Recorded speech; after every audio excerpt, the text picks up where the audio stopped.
इस वीडियो में हम लोग देखेंगे कि जापान में सबसे ज़्यादा भूकंप क्यों आते हैं। दूसरा, रिंग ऑफ फायर की लोकेशन देखने वाले हैं। तीसरा, ये भूकंप और सुनामी कैसे जनरेट होता है इस पूरे रीजन में, इन सब चीज़ों को देखने वाले हैं। सबसे पहले स्टार्ट करें, उसके पहले हम लोग को पैसिफिक का लोकेशन पता होना चाहिए। तो ऑस्ट्रेलिया, ऊपर में रसिया, इधर नॉर्थ अमेरिका और साउथ अमेरिका का जो पोर्शन है उसके बीच में पैसिफिक लाई करता है, पूरा प्रशांत महासागर। और इसी पैसिफिक में करीब करीब 40,000 किलोमीटर लेंथ और 500 किलोमीटर की चौड़ाई में एक पट्टी पाई जाती है। टेक्टोनिक बेल्ट वोल्केनो का है ये, और इसी को बोला जाता है रिंग ऑफ फायर। यानी अगर रिंग ऑफ फायर का लोकेशन हम लोग देखें तो ये पैसिफिक ओशन में ऑस्ट्रेलिया से लेकर के पूरा साउथ अमेरिका का जो कोस्टल एरिया है वहाँ पे पूरा फैला हुआ है रिंग ऑफ फायर। और इसमें मैक्सिमम वॉल्केनिक इरप्शन होता है पूरे वर्ल्ड में सबसे ज़्यादा, तो इसी को बोला गया रिंग ऑफ फायर। अगर कुल वॉल्केनोज की संख्या यहाँ पे देखें हम लोग तो ये अप्रॉक्स 750 से 915 के बीच में है। और अगर कैलकुलेट करें इसको तो 2/3 पूरे वर्ल्ड का ये वॉल्केनिक इरप्शंस यहीं पे होता है पूरा रिंग ऑफ फायर में, पैसिफिक ओशन में। अब अगर देखें हम लोग तो इस रीजन में पैसिफिक और इसके सराउंडिंग में कई सारे प्लेट्स हैं। तो एक तो पहले ओशियानिक ये प्लेट होगा और दूसरा होगा कॉन्टिनेंटल प्लेट्स। तो ओशियानिक प्लेट में पैसिफिक ओशन में पैसिफिक प्लेट, और इसके साइड्स में होंगे Australian plates, Juan de Fuca plates, Nazca plate, Cocos plate, Filipino plate, Eurasian plate और नॉर्थ अमेरिकन प्लेट। तो यहाँ पर अगर कैलकुलेट करें हम लोग 7 प्लेट्स कॉन्टिनेंट्स के होंगे और एक जो प्लेट है वो होगा यहाँ पे ओशियानिक प्लेट, और ये सब लगातार एक दूसरे से कोलाइड करते हैं। जापान का अगर लोकेशन हम लोग देखें तो जापान जो है वो 4 टेक्टोनिक प्लेट्स पे लाई करता है, Eurasian plate, north American plate, Pacific plate और फिलिपिनो प्लेट में। और ये जो प्लेट्स हैं वो लगातार एक दूसरे से कोलाइड भी कर रहे हैं। जापान चूँकि 4 प्लेट्स के ऊपर लाई कर रहा है तो यहाँ पे सबडक्शन जोन मैक्सिमम होगा। सबडक्शन जोन को ऐसे समझ सकते हैं कि ये ओशन हुआ, ये हमारा कॉन्टिनेंट हुआ, और यहाँ पे मिलेगा हमको ट्रेंच। इसके नीचे ओशियन के नीचे ओशियानिक क्रस्ट, और कॉन्टिनेंट के नीचे कॉन्टिनेंटल क्रस्ट, उसके नीचे लिथोस्फीयर और फाइनली एस्थेनोस्फीयर। तो ये नॉर्मल कंडीशन हुआ। अगर इसी को देखें हम लोग तो जो सबडक्शन जोन जो जनरेट होगा वो हमारा होगा कॉन्वर्जेंस के कारण।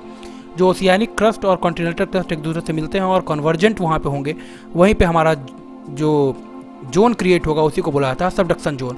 और ये जब मिलते हैं ओशियानिक क्रस्ट और कॉन्टिनेंटल क्रस्ट एक दूसरे से, ओशियानिक क्रस्ट चूँकि हेवी होता है कॉन्टिनेंटल क्रस्ट की तुलना में, तो फाइनली ये कॉन्टिनेंटल क्रस्ट के नीचे मूव करता है और जाता है ये एस्थेनोस्फीयर में।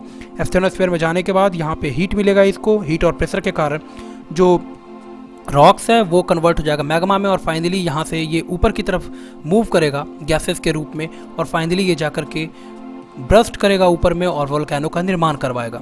ओशियानिक क्रस्ट और कॉन्टिनेंटल क्रस्ट जहाँ पे मिलेगा वहाँ पर enormous amount of energy release होगा, और यही हमारा कारण है सबसे बड़ा भूकंप का। और चूँकि यहाँ पे सबडक्शन जोन जापान के पास मैक्सिमम है, 4 यहाँ पे प्लेट्स कॉन्साइड करता है, तो यहाँ पे सबडक्शन जोन मैक्सिमम होने के कारण ये कॉलिजन जो है ओशियानिक क्रस्ट और कॉन्टिनेंटल क्रस्ट का वो लगातार होते रहता है, और इसी कारण से लगातार जो एनर्जी है वो यहाँ पे रिलीज होती है। साथ ही साथ वोल्केनिक इरप्शन सबसे ज़्यादा होता है इस रीजन में।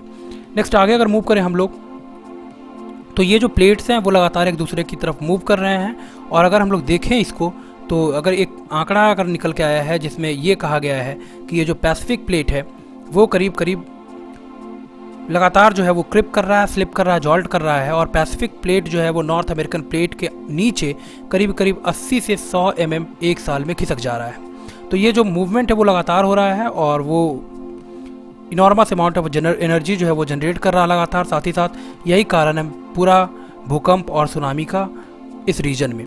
तो जापान चूँकि 4 सब ये प्लेट्स के ऊपर है और ये प्लेट्स लगातार एक दूसरे से कॉन्साइड कर रहे हैं, तो यहाँ पे जो एनर्जी है वो लगातार रिलीज हो रही है, और यही एनर्जी हमको भूकंप और सुनामी के रूप में देखने को मिलती है।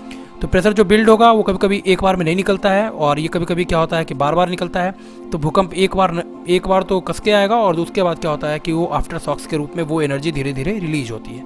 तो मेन रीजन अगर देखें हम लोग जापान में भूकंप का, तो सबसे ज़्यादा इसका जो मेन रीजन है वो है हमारा कि ये 4 प्लेट्स के ऊपर ये लाई कर रहा है, Filipino plates, Pacific plate, Eurasian plate और नॉर्थ अमेरिकन प्लेट के ऊपर। तो ये चारों प्लेट लगातार एक दूसरे से कॉन्साइड कर रहे हैं, और कॉन्साइड होने के कारण ही लगातार ये एनर्जी इनके बीच में बिल्ड हो रहा है ओशियानिक क्रस्ट और कॉन्टिनेंटल क्रस्ट के बीच में, और यही एनर्जी जब रिलीज होती है तो यही कारण होता है अर्थक्वेक्स और सुनामी का। तो हम लोगों ने इस वीडियो में देख लिया कि अर्थक्वेक्स कैसे जनरेट होता है, साथ ही साथ हमने देखा वोल्केनिक इरप्शन कैसे होता है, रिंग ऑफ फायर का लोकेशन देखा, मैक्सिमम वोल्केनोज वहाँ पे क्यों मिलता है रिंग ऑफ फायर में, रिंग ऑफ फायर में बेसिकली क्या होता है कि 7 जो कॉन्टिनेंटल ये प्लेट्स हैं और एक ओशियानिक प्लेट, ये सब एक दूसरे से कॉन्साइड कर रहे हैं। तो वहाँ पे कॉन्टिनेंटल क्रस्ट हेवी होने के कारण नीचे जाएगा और नीचे जा करके फाइनली क्या है वो मैग्मा के रूप में बाहर फूटेगा। इस कारण से यहाँ पे वोल्केनिक इरप्शन सबसे ज़्यादा होगा इस पूरे रिंग ऑफ फायर में।